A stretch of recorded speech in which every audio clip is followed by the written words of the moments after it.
It was away. She wanted me to bring home milk. Be aware of that, so we'll see your happy faces.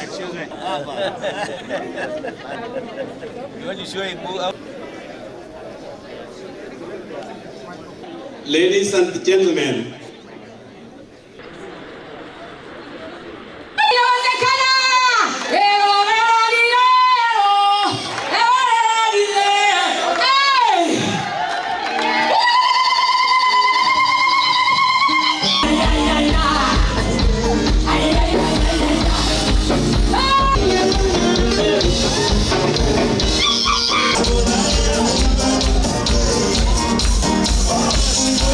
of course, as young kids, we're curious, like, because we've never seen. This town hall is our best opportunity, to not only in the diaspora.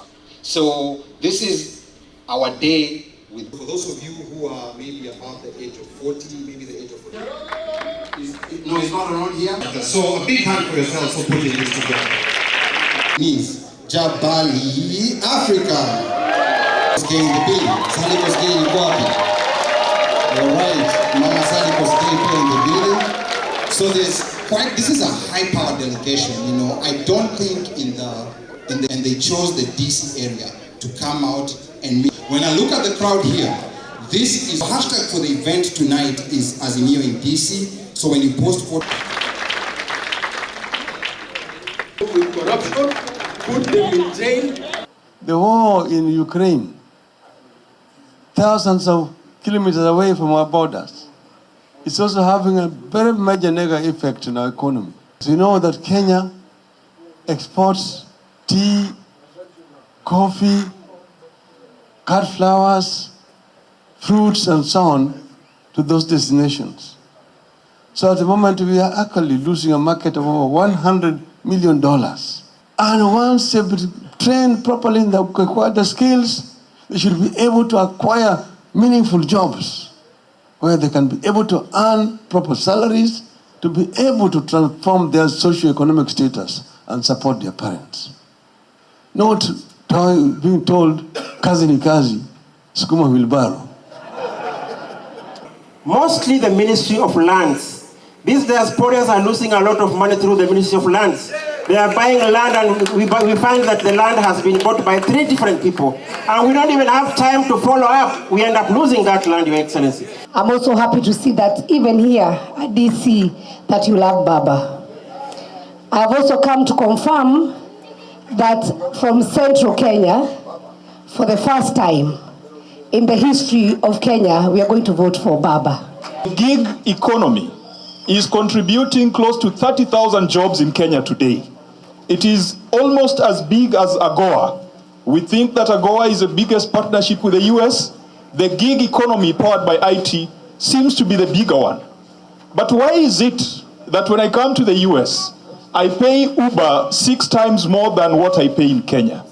It means the Kenyan Uber driver is under-provisioned, is underpaid, and is probably on the verge of exploitation. The choice that we are facing on August the 9th is a historic choice.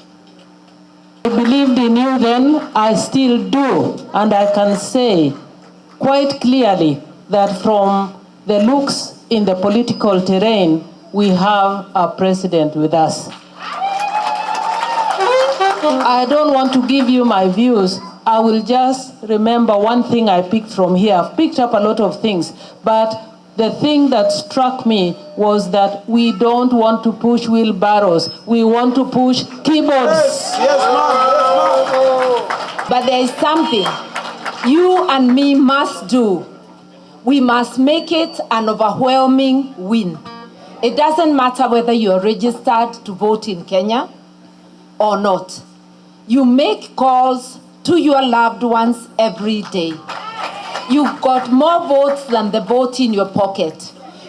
Reach out for those votes.